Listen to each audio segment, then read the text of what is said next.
Good morning to all of you. Thank you for joining us today. For our next discussion, we will be joined by Dr. Michelle McMurry-Heath, the President and CEO of BIO, and Steve Clemons, Editor-at-Large of The Hill. Okay, well, everyone, it's good to see you again. I was a little unclear about that. It's a real pleasure to be here with Dr. McMurry-Heath, who became BIO's new president and CEO on June 1st. She is a medical doctor, a molecular immunologist by training, and she's just become the third leader of BIO since the organization's founding in 1993. She's a clinician scientist with an MD, PhD in molecular immunology from Duke University, and her leadership spans the executive branch, the US Senate, the nonprofit sector, and the biopharmaceutical industry. She was the executive at Johnson & Johnson. So that gives you a quick snapshot of my friend, Dr. Michelle McMurry-Heath. Let me just ask you, because so much has gone on. You know, BIO has more than 1,000 member companies. Some are large, many are small. Before we get into you know, some of the diversity issues, which I know we're going to talk about, diversity, inclusiveness. Can you give us a snapshot, Dr. McMurry-Heath, of the role that your members are playing right now during this pandemic? Of course. Well, first of all, Steve, thank you so much for that kind introduction. It's great here to be joining you once again. Always great to chat with you. And it's such a pleasure to be joining Research America. I love this organization, love Mary Willie, love everything that you guys are doing. Some of you may or may not be familiar with BIO. As Steve mentioned, we have over 1,000 member companies. We span biotechnology in the healthcare, food and agriculture, and environment space. Some people don't realize that. So we're really interested in the full spectrum of health.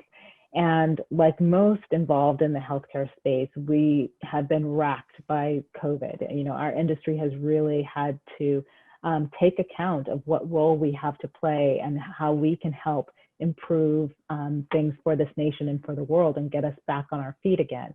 And the response has been phenomenal. We have a COVID tracker where we track all of the activities that our companies undertake along this route. And just in the 8 months now since COVID first came on the scene, there have been over 800 research development programs started among our companies, 180 of which are targeted at just developing a COVID vaccine. So we've got therapeutics, antivirals, vaccines, all in development. And this type of mass mobilization, as well as great collaboration, is almost unprecedented. And I couldn't be prouder of how our companies have really answered this call. Well, you know, one of my resources that I look at literally every morning, and I use it as sort of a master class in, you know, what the biopharmaceutical world doing, is your newsletter called Good Day Bio. So I want to put a plug in for that because it really does capture, I think, a lot of the creative tension out there. Do you read Good Day Bio? I do, and I must give great kudos to Rich Masters, our Director of Communications, who really had this brainchild of, we need to find a way to communicate more seamlessly with all the great scientists and entrepreneurs out there in the country who may or may not be members of BIO, but who all need to stay up to date. Well, look, the other day, I had a conversation with Holden Thorpe. Holden is the editor-in-chief of Science magazine, and I asked him about diversity and inclusion, or the absence thereof, in a lot of the science world. And he very directly said, we are suffering from it. Science is not performing at the level it should be, that it has blind spots, that there are bottom line negative effects by not having a diverse and inclusive set of scientists out there, boards of directors, innovators, and he was far more blunt. He says, I know that this is an agenda of yours and that you've launched the bioequality agenda. Can you share with us, because you just, you know, sort of promoted how well things are going, but I'd like to understand what is not going well because the sector is not diverse enough. Well, it's just a shame to lose access to brain power. You know, what biotechnology is about is getting the best and brightest minds together to solve some of the most intractable issues we face as a society. And I'm sorry, my connection keeps changing quite a bit, so I hope you can still hear me. You're fine. You're fine. I Wonderful. see you. I hear you. And let's. Wonderful. Hi, folks. the joys of technology. Exactly. So it's really about how do we make sure that we are leaving no stone unturned when we're trying to find talent and put the best minds together to attack the issues. And we also need diverse perspectives. When you're problem solving, when you're trying to find new approaches, you need multiple points of view and multiple types of backgrounds to really get at that problem and solve it.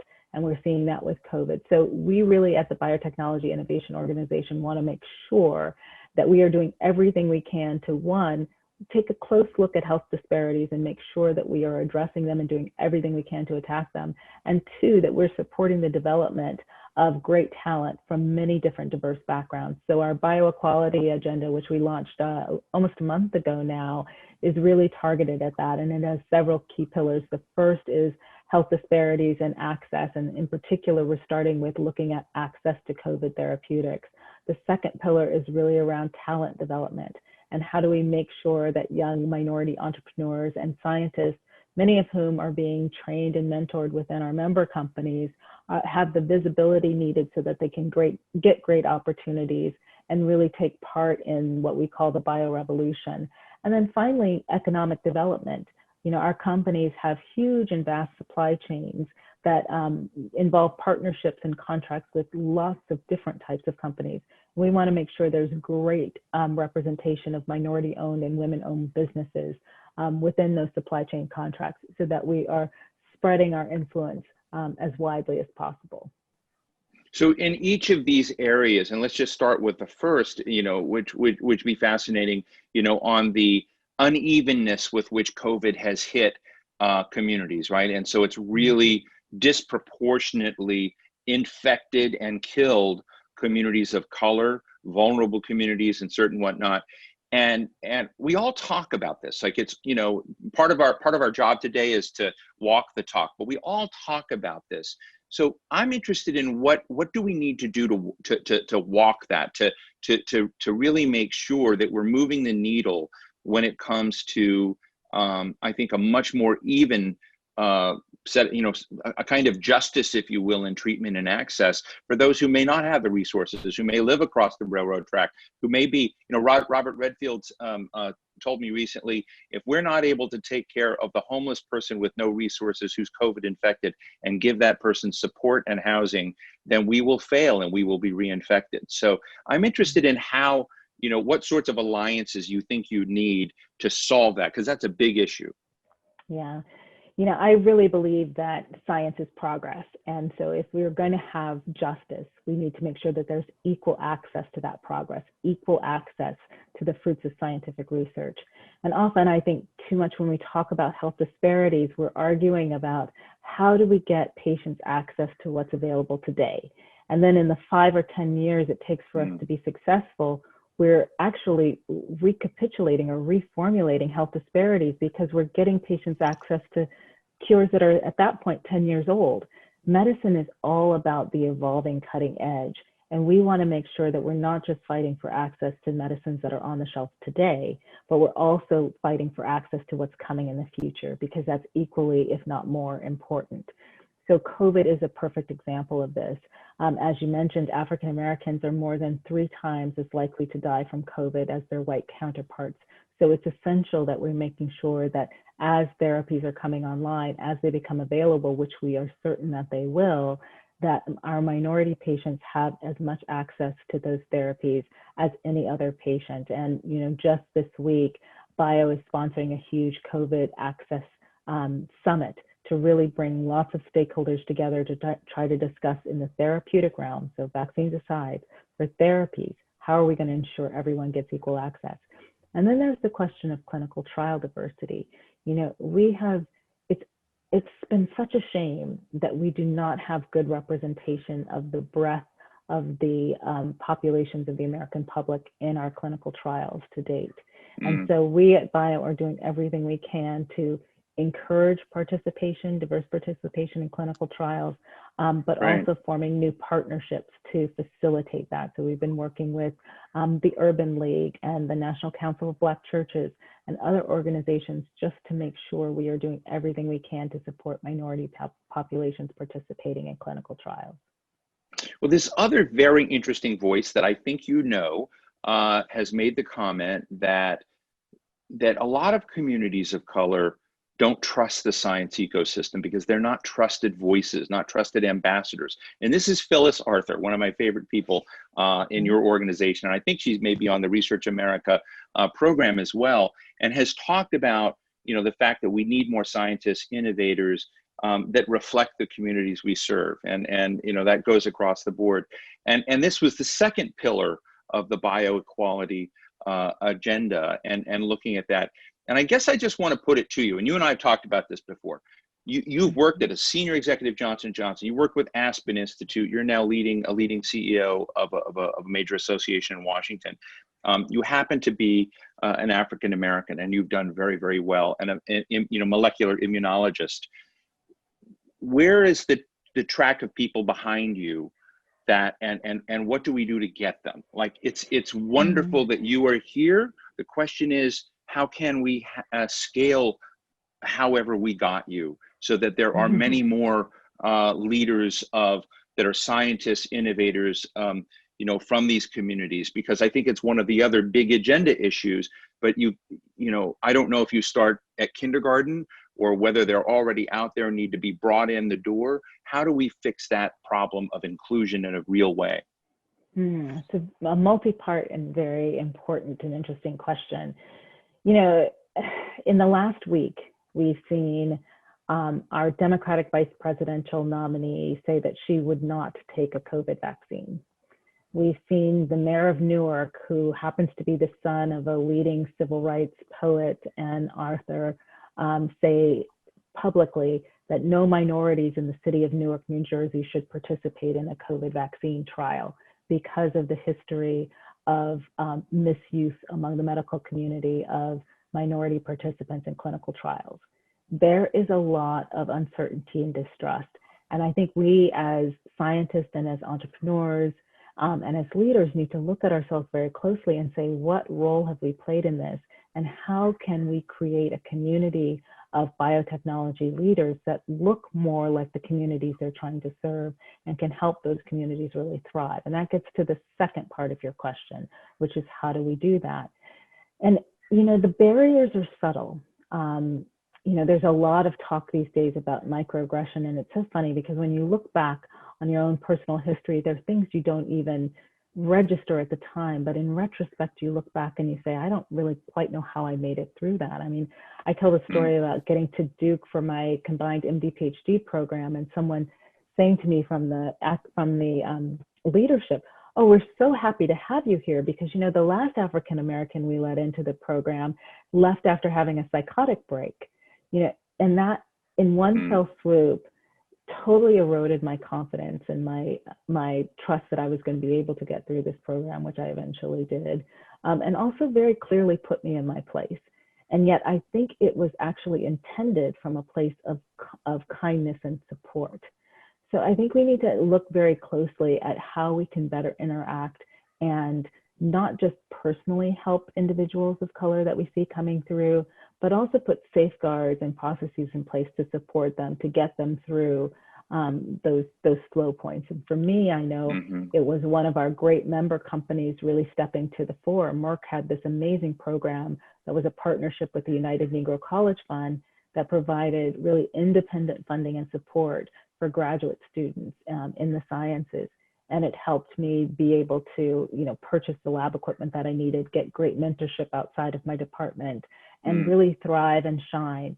So I think we need to celebrate a lot of those really hardworking, creative projects that have been underway by a lot of companies in the biotechnology field, and do everything we can to lift them up and to support the alumni that come out of those programs to make sure that they are out there. I think that's so important it's so important what you just shared, because it's why I believe putting a spotlight on the type of success you've had, but it's also important to put a spotlight on that institutionalized, microaggressions going on there, because, people may be well-meaning, but they are part of the I guess, systemic racism that has been part of this. And I guess the other question, and I'll go to the third pillar, which is the economic dimensions of this and inclusion there.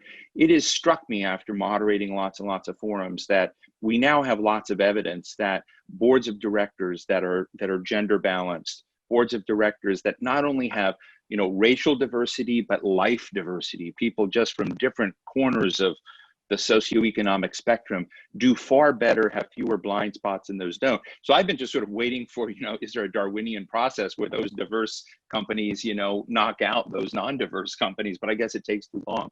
But since the evidence is there, are you finding gravity making it easier to create greater opportunity for businesses? You know, when you're talking about supply chains, businesses, innovators, so is there a greater natural pull that direction, or do you think it's something we still need to take explicit steps because gravity is not going the right direction? Does that make sense? Well, unfortunately, the gravity that comes around equity seems to be more a sense of waves. It comes in waves. So I think what we have to do is think about how we put in sustainable processes that support things, even when our own individual will lags, or even when the public dialogue shifts to another cutting edge topic. So we need to think about the sustainable effort over time. And that's what we hope to do around our economic development piece. We want to make sure we're continuing to support women and minorities who want to serve on boards, because I think you're absolutely right. That is an amazing and important step to take, but also that we're supporting those women and minority-owned businesses that are coming up through the ranks, so that if they lack the contacts, and they don't often, but if they do lack the contacts to get those types of contracts in place, that they can have them and thrive. I want to remind everyone viewing right now that you can pose a question, and I think you type it into the chat function, and my friend Caitlin will read it to us. But let me ask another question, Dr. McMurry-Heath, that I posed to some folks. We had a big science summit the other day, and I said that on one hand, I feel like America and the world have never been on the edge of more amazing technological revolutions. In the bio area, Susan Hockfield writing about living machines and the convergence of engineering and biology, and you kind of look across the board, and it's amazing what's coming. But yet that if Galileo were resurrected and alive today, he might still be found guilty in today's world. And so both of these are going on, and I'm just interested in you as both a public policy practitioner, but as a scientist. How do we resolve that tension so that Galileo makes it out of court okay? I think there's a wonderful framing of the skepticism we see around science. And I was in a conversation the other day about what went wrong with the opioid epidemic. You know, how did we get there? And how can we prevent something like that from happening again? COVID has somewhat taken our eye off of that crisis, but it's still a continuing crisis. And I think it has a lot to do with when scientists limit their view and their influence to the bench. And I use science in a very large term because I think it's everyone involved in the enterprise of bringing new health and medicines to the market.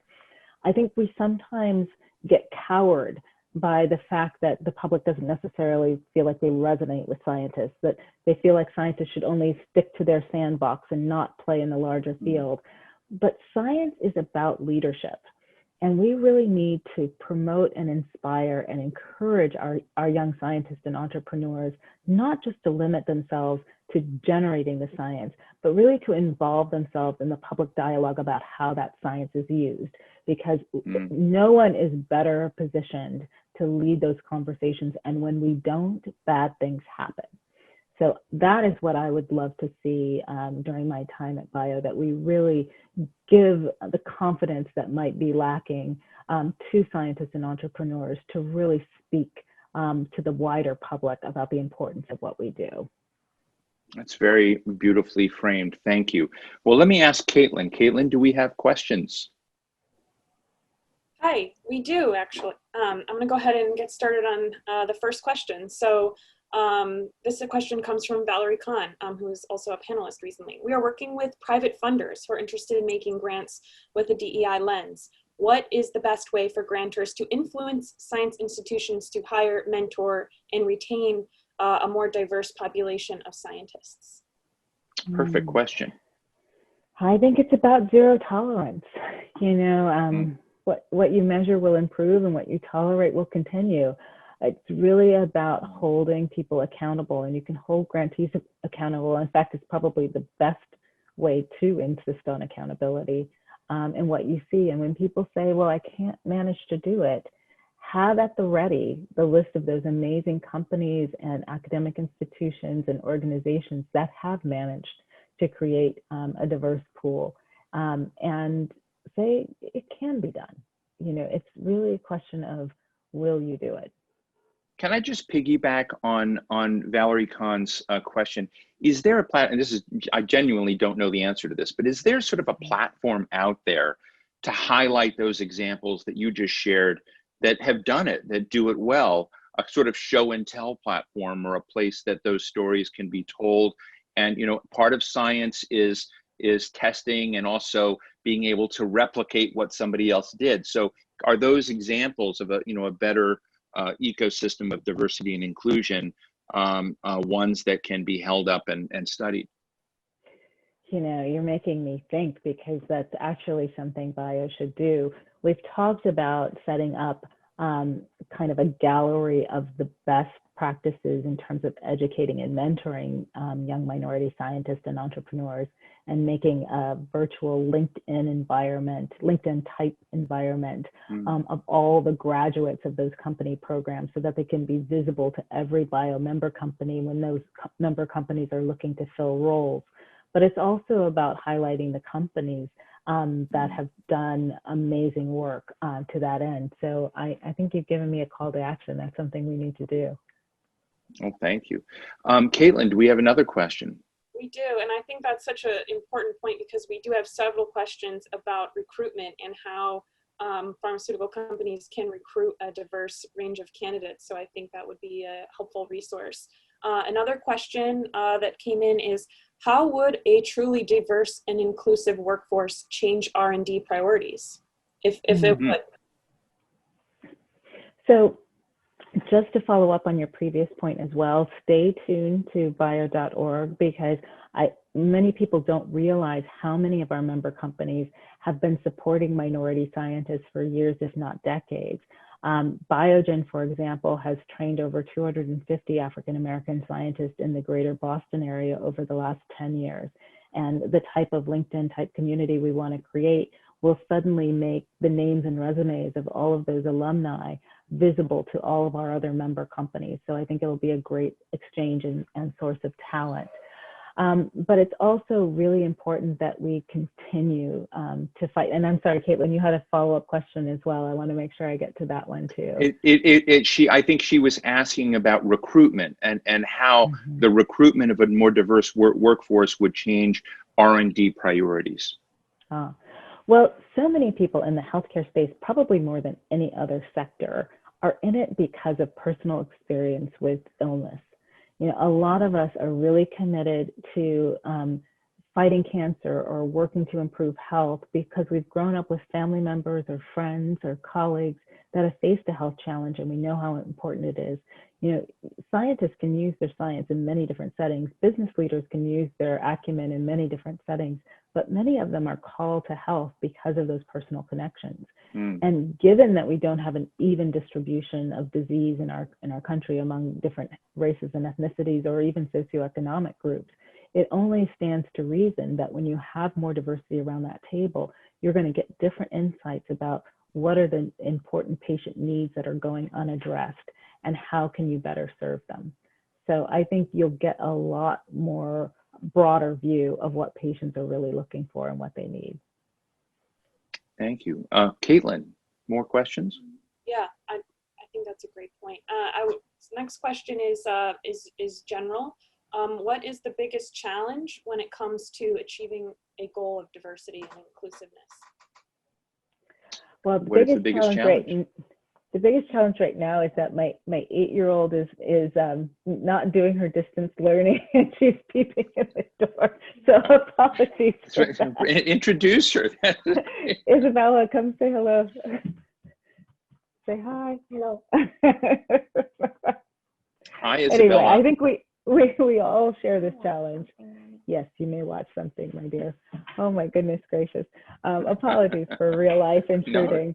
But I think some of the greatest challenges are really about not,